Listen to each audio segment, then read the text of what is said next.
오늘 말씀대로 우리 제목이 우리가 믿는 분, 우리가 믿는 하나님은 반드시 우리에게 역사하시고 또 우리를 선한 길로 인도하시는 분이시라는 것을 우리가 믿어야 할 줄 믿습니다. 믿을 때 하나님께서 역사하시고 믿음이 바로 하나님을 일하시게 한다는 거죠. 믿음이 없는데 하나님이 그 믿지 않는 자에게 역사하시겠냐는 거예요. 우리가 믿는 하나님은 그 믿는 자들을 도우시고 인도하시고, 하나님이 왜 우리를 창조하셨겠어요? 우리를 사랑하시고 왜 우리를 구원하시려고 하시겠어요? 우리를 아끼시고 왜 우리 가운데 일하시냐 이거예요. 역사하시냐 이거죠. 왜 우리가 기도할 때 기적이 일어나고 우리에게 놀라운 간증거리를 주시냐 이거예요. 그것은 하나님이 우리를 그만큼 소중하게 생각하시고 여기신다는 거예요. 예수 그리스도를 죽이시기까지 왜 우리를 살리려고 하나님께서 그런 계획을 가지시고 지금도 역사하시느냐? 그것은 하나님께서 그만큼 여기 믿는 자들을 사랑하시고 아끼시고 또한 소중하게 여기신다는 사실을 꼭 믿으시는 우리 모든 성도님 되시길 축복드립니다. 오늘 말씀에 보면은 우리가 없는 자를 있게 하신 분이라는 거죠. 19절 한번 읽어볼까요? 시작. 그가 100세가 되어 자기 몸이 죽은 것 같고 사라의 태가 죽은 것 같음을 알고도 믿음이 약하여지지 않고, 이렇게 말씀하고 있습니다. 100세가 되었다고 이야기하고 있어요. 누가 100세가 되었어요? 아브라함이 100세가 되었어요. 아브라함이 100세가 되고 사라가 90세가 되었어요. 우리가 상식적으로, 과학적으로, 논리적으로 생각해 볼 때 100세가 되고 90세가 된 이 아브라함에게 자녀를 잉태할 수 있는 그런 상황이냐는 거죠. 최악의 상황 아니겠어요? 절대 우리가 이 상황을 부정할 수 없다는 거예요. 절대 이 상황 가운데서 자식을 낳을 수 없다는 것을 아브라함도 알고 사라도 알았다는 거죠. 그래서 사도 바울은 오늘 로마서 4장에 이 아브라함의 예를 다시 들면서 그가 100세나 되어 자기 몸이 죽은 것 같다고 그랬어요. 그 몸이 어떤 역할을 할 수가 없다는 것이죠. 그래서 아브라함은 뭐라고 이야기하냐면은 내가 86세에 낳은 이스마엘이나 내가 같이 행복하게, 그리고 이스마엘을 그래도 내가 내 씨로 낳은 이스마엘이라도 주셔서 감사하고 내가 그 자식하고 잘 살아가는 것이 좋겠습니다, 이렇게 고백하고 있어요. 창세기 17장 17절 18절 말씀에 이렇게 해요. 아브라함이 엎드려 웃으며 마음속으로 이르되 100세 된 사람이 어찌 자식을 낳을까? 사라는 90세니 어찌 출산하리요? 하고 아브라함이 이에 하나님께 아뢰되 이스마엘이나 하나님 앞에 살기를 원하나이다, 이렇게 고백하고 있어요. 이제 그나마 이스마엘이 하가를 통해서 내가 자녀를 낳았으니 이 자녀나 하나님 앞에서 잘 살기를 원합니다. 물론 하나님께서는 이스마엘에게도 축복을 하시죠. 그런데 그 19절 말씀에 다시 이렇게 이야기합니다. 하나님이 이르시되 아니라 내 아내 사라가 내게 아들을 낳으니니 너는 그 이름을 이삭이라 하라. 내가 그와 내 언약을 세우리니 그의 후손에게 영원한 언약이 되리라, 이렇게 말씀하시면서 아니라는 겁니다. 하나님은 우리가 지금 없는 상황을 아시는데 상식적으로 논리적으로 안 돼요. 벗어날 수 없을 것 같아요. 도저히 이 상황이 나에게 언제 이 상황을 벗어나서 내가 좀 더 회복되고 안정되고 그리고 내가 좀 더 행복할까? 그런데 우리의 생각으로는 될까? 도저히 안 되지. 과학적으로, 그리고 우리의 생각으로는 도저히 이해가 안 되는 부분이에요. 오늘 그 말씀을 인용하는 거죠, 사도 바울이. 도저히 우리가 생각할 때도 안 되잖아. 우리가 생각할 때 아니 이 없는 것이 생기겠어? 자식을 낳을 수 있어? 이렇게 우리가 생각하는 가운데 하나님은 창세기 17장의 말씀에 네가 아들을 낳을 것이다, 이름까지 정해주세요. 이삭이라 하라, 이렇게 말씀하시는 거죠. 아브라함이 하나님의 말씀을 들었을 때 내 나이 이제 100세가 되고 사라가 90세가 되는데 아들을 낳을 수 있다라는 그 하나님 말씀이 믿어져요? 우리야 뭐 성경을 워낙 잘 아는 우리 권사님들 집사님들이기 때문에 믿어지죠. 아니 말씀이니까 우리가 들었으니까. 그래서 듣는 게 중요한 거예요. 들으면서 믿음이 나는 거죠. 들었으니까 우리는 알죠. 믿죠. 제가 확신합니다. 우리가 이렇게 이야기할 수 있지만은 세상 사람들한테 물어보세요. 예? 저도 힘들다고 그럴 거야. 아마 저도 뭐 웃을지 모르지만 저도 나이가 꽤 됐어요. 그러니까 이게 얼마나 이 하나님의 그렇게 우리에게 말씀하실 때 우리의 믿음을 요구하시는 그 믿음의 요구 때 우리가 얼마나 믿지 못하고 있는가, 우리 자신을 돌이켜보면 잘 알잖아요. 내가 얼마나 믿음 없는 생각과 믿음 없는 행동들을 많이 했는가. 믿는다고 하면서도 우리가 돌아서면은 설마 하나님은 이거는 못하시지 않겠어? 우리가 그렇게 생각할 때가 얼마나 많은지 몰라요. 그래서 오늘 우리가 읽지 않았지만 18절 말씀에 보면 아브라함이 바랄 수 없는 중에 바라고 믿었으니 이는 내 후손이 이 같으리라 하신 말씀대로 많은 민족의 조상이 되게 하려 하심이라. 아브라함이 바랄 수 없는 중에 바라고 믿었다는 거죠.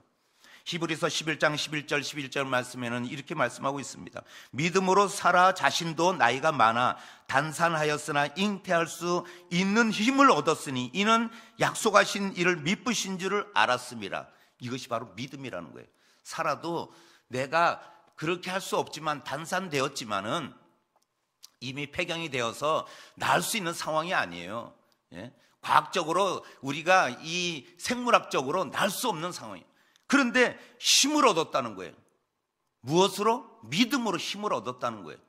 믿음으로 그렇게 될 줄 믿고 나가는 사라에게 그렇게 역사하시는 거죠. 이러므로 죽은 자와 같은 한 사람으로 말미암아 하늘의 허다한 별과 또 해변의 무수한 모래와 같이 많은 후손이 생육하였느니라. 하나님이 아브라함에게 약속하셨던 하늘의 별을 보라. 바닷가의 이 모래와 같이 이렇게 수많은 후손을 주리라고 약속하신 그 하나님의 약속의 말씀을 믿었던 것이죠. 우리가 생각해봐도 옛날에 우리가 지금 이 세상이 올 줄 알았나요? 예? 예전에 우리가 살아가면서 이런 세상에 권사님들하고 가끔 가다가 이렇게 대화를 나누다 보면은 요즘 생활이 너무 편리해졌어요 막 이러면 뭐가 제일 편리해요? 그러면 어느 권사님이 그러더라고요. 예, 옛날에는 물길을 우물가에 가고 계곡에 가서 물 떠왔는데 요즘은 집안에서 물 퍼 마시고 그냥 편안하게 그냥 꼭지만 틀면 물이 나오는 게 얼마나 편한지 모른다고 그래요. 그 권사님은 아마 물 뛰러 다니면서 예전에 한이 맺혔나 봐요. 이 수돗물이 얼마나 생활에 편리를 주는지 모른다고 그래요. 저는 화장실이 이 집안에 들어온 게 얼마나 편한지 몰라요. 제가 어렸을 때 교회에서 제가 생활을 하다 보니까는 근데 교회 저 끝에 마당 저 끝에 화장실이 있어요. 아니 근데 왜 꼭 저는 밤 9시에 이게 큰 게 마려운지 몰라요. 이게 하나님이 참 그렇게 만드셔서 나에게 그 담대한 훈련을 시켰던 것 같아요. 그때부터. 그러면 꼭 누나에게, 막내 누나에게 나 화장실 좀 같이 가줘 그러면 얼마나 그냥 그때마다 내가 받은 용돈 얼마 달라, 뭐 내가 가지고 있는 뭘 달라 그러면서 뺏겨가면서 제가 화장실을 다녔다니까요. 이렇게 힘든 삶을 살아온 내가 그 화장실이 집안에 들어와 있다는 거에 얼마나 감사한데요. 화장실 집에 들어와 있는 게 아이고 지금 그때 생각하면은 이게 우리가 상상 못했던 시대가 온 거죠. 그런데 이거는 과학적으로 아니 시대가 그렇게 되었으니까 이렇게 생각하는 거예요. 전기밥솥을 통해서 우리가 옛날에 불 떼서 밥하던 것, 그리고 우리가 그 장작 뽀개 가지고 그리고 아궁이에 불 떼고 물도 뭐 솥을 들어서 물을 뭐 이렇게 담았어요.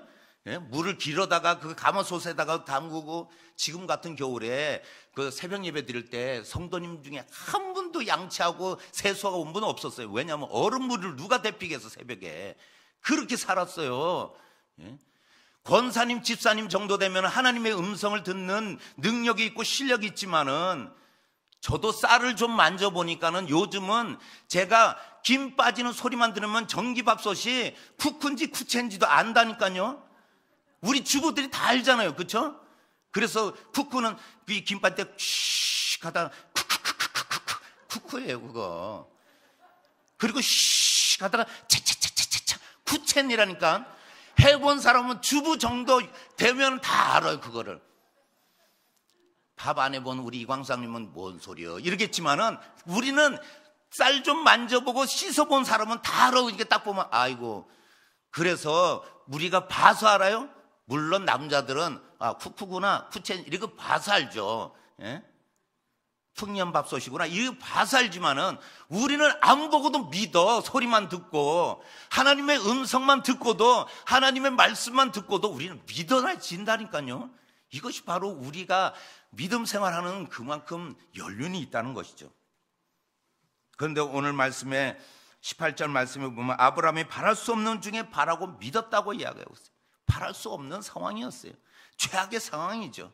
예? 지금 상황이 우리에게 최악일지라도 우리가 하나님이 주실 것을 믿어보자는 거죠. 예?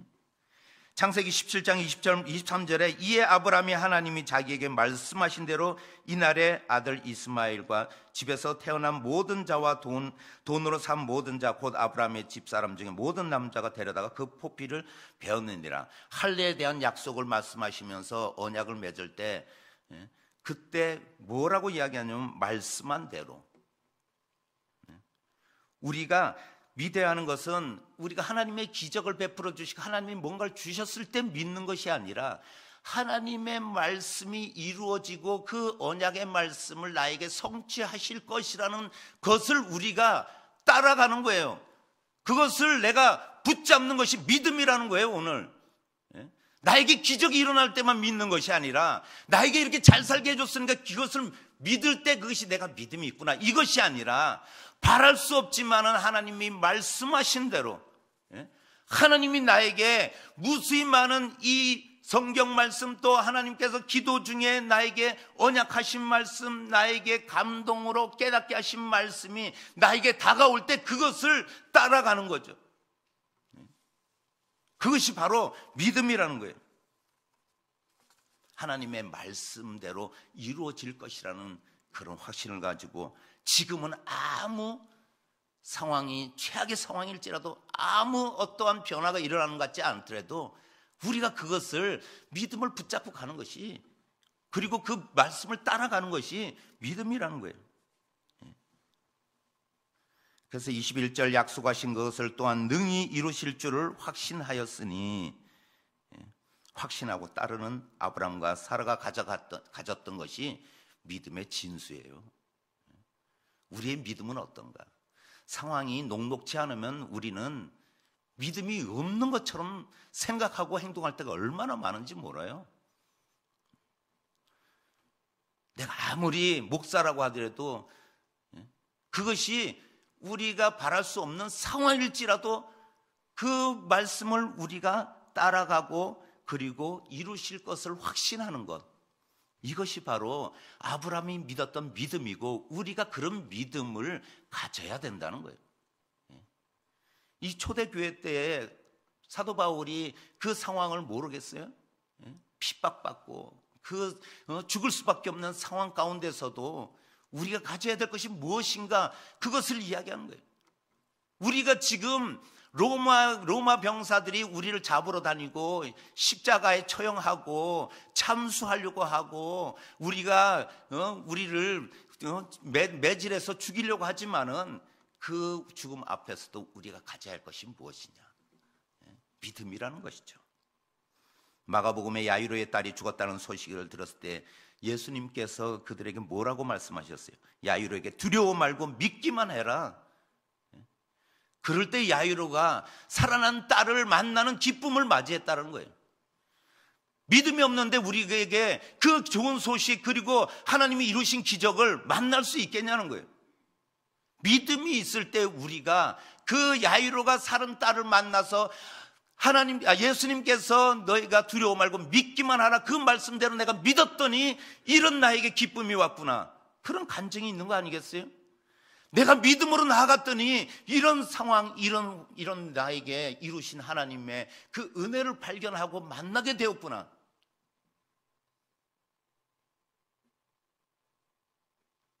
우리도 이런 믿음으로 없던 것이 최악의 상황이 절망 속에 빠져있던 우리의 삶이 회복되고 믿음으로 하나님의 영광을 드러내야 된다는 거예요.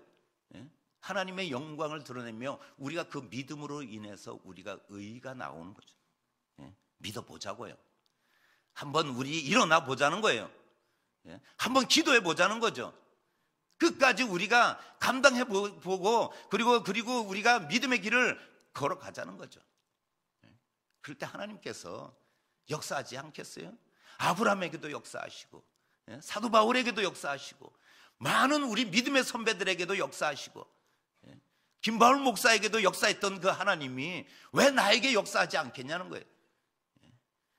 지금 최악의 상황에서도 아브라함은 믿고 하나님 말씀대로 따라갔는데 우리도 그런 믿음을 가지라는 건데 우리가 그렇게 하면 우리에게도 역사하시는 하나님을 만나게 될 줄 믿습니다.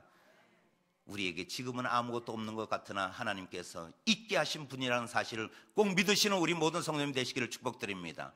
두 번째는 죽은 자를 살게 하신 분이라는 거죠. 우리가 믿는 분, 우리가 믿는 하나님은 죽은 자를 살게 하신 분이라는 거예요. 24절 의로 여기심을 받을 우리도 위함이니 곧 예수 그리스도 주를 죽은 자 가운데서 살리신 이를 믿는 자니라. 이 말씀을 정확하게 말하면은 우리 주가 되시는 예수님을 죽은 자 가운데서 살리신 하나님을 믿는 것이니라 이렇게 말씀하고 있습니다. 우리의 믿음의 정확한 정의라는 거죠. 왜 지금 서구의 기독교가 어제도 우리 많은 분들을 만나가지고 제가 대화를 하면서 우리나라도 점점 유럽과 미국처럼 신앙을 떠나가고 이 세상에 살아가면서 정말 교회가 쇠퇴하고 교회가 세속화되고 정말 교회들이 막 무너져 내려가는 이것이 우리에게도 지금 빨리 다가오는 거 아니냐. 교회 안에 우리가 교회를 비판하고 안티가 많아지고 그러면서 신학생들이 많아졌는데 요즘은 신학교가 다 미달이라는 거예요. 그리고 우리가 신앙의 길을 걸어가는 성도들도 다 뿔뿔이 흩어지는 것 같다. 막 이런 얘기를 어제 나눴는데 그 얘기할 때 저도 제 마음이 그렇구나. 정말 이 유럽과 미국처럼 점점 우리나라도 기독교가 쇠퇴해지고 기독교가 점점 힘들어지겠구나. 왜 그러겠냐는 거예요. 저는 이 말씀을 보면서 우리가 부활신앙이 사라져서 그래요. 이 땅이 영원할 것처럼 이 땅이 누리는 곳이 바로 이곳이 좆사오니 초막셋을 짓자고 했던 제자들처럼 이곳이 지금 좆사오니 내가 이곳에서 만족합니다. 이곳이 천국입니다. 이렇게 우리가 살아가고 있지 않은가 이렇게 생각이 들더라고요. 과학적으로 부활이 설명되냐는 거죠. 죽은 자를 살리셨다는 것은 우리가 이거는 논리적으로 과학적으로 설명하기가 어렵기 때문에 우리 믿는 자들도 이제는 부활을 배제하는 거예요. 그것을 우리가 다시 영생 복락을 누리고 하나님 나라에 우리가 이룰 것이라는 것을 우리는 점점 희미해지는 거죠. 우리 머릿속에 우리의 마음 가운데 그것이 사라지고 있다는 것입니다. 그래서 죽은 자를 살리신 하나님의 부활 신앙이 사라진다는 거예요. 제자들이 마가의 다락방에서 성령 세례를 받고 그때 제자들이 담대히 나아갈 수 있었던 것이 무엇이냐면 예수 그리스도가 살아나셔서 제자들을 만나시고 그리고 40일간 예수님께서 이 땅에 머무실 때 그 예수님을 만나고 나서 성령을 받고 그리고 예수님이 살아났다는 것을 믿음으로 나아갈 때 제자들이 그 다음 죽음을 무릅쓰고 복음을 전했던 거 아니겠어요? 예수 그리스도가 죽은 자 가운데서 살아나심으로 우리는 의롭게 되었다는 것이죠. 우리도 끝까지 부활신앙으로 나가야 될 줄 믿습니다. 이 땅에 살아가는 그리고 이 땅에서의 우리의 삶이 전부가 아니라는 것을 우리가 늘 기억해야 돼요. 우리가 제일 두려운 것이 죽는 거 아니겠어요? 죽는 거. 그래서 저도 요즘은 늘 이 죽음을 이겨야 된다고 생각해요. 그래서 제가 예전에는 더워 죽겠네, 배고파 죽겠네, 요즘은 왜 이렇게 추워 죽겠어요, 그렇죠? 이렇게 살던 나의 인생이 이제는 그 죽음조차도 하나님께서 은혜 주셔서 이제 내가 다시 살 건데, 내가 그리고 또 하나님과 영원한 삶을 살 건데 뭐가 두려운가? 그리고 내가 이제는 부활신앙으로 살아야 되겠구나. 하나님이 죽은 자를 살게 하신 하나님이신데 내가 믿는 하나님이 누구신 줄 알아? 내 주변에 있는 그런 두려워하고 장례식 갔을 때도 늘 그런 거예요. 그 두려움을 안타까워. 물론 이별하는 것은 안타깝지만 그러나 제 마음 가운데 그래 나도 저런 상황이 올 거지만은 두렵지 않은 것이 뭔가. 내가 하나님 앞에 갔을 때 잘했다 칭찬 듣는 그 칭찬 들을 수 있는 기대를 하고 내가 나가야 되는가. 이렇게 생각할 때 우리가 끝까지 하나님의 믿음을 붙들고 나아가시는 우리 모든 예털순복음교회 성도님 되시기를 축복드립니다. 우리 영생 복락할 수 있고 죽음조차도 우리 앞에서 죽음의 세력이 우리를 넘어뜨리는 것이 아니라 우리는 그 위에 계신 하나님께서 우리를 이끌어 주시고 믿음으로 나아갈 때 승리하게 하실 줄 믿습니다. 그런 모든 하나님의 은혜와 축복이 우리 예털순복음교회 성도님들과 함께 하시기를 예수님의 이름으로 축복드립니다. 예수님의 이름으로 축복드립니다. 기도하시겠습니다.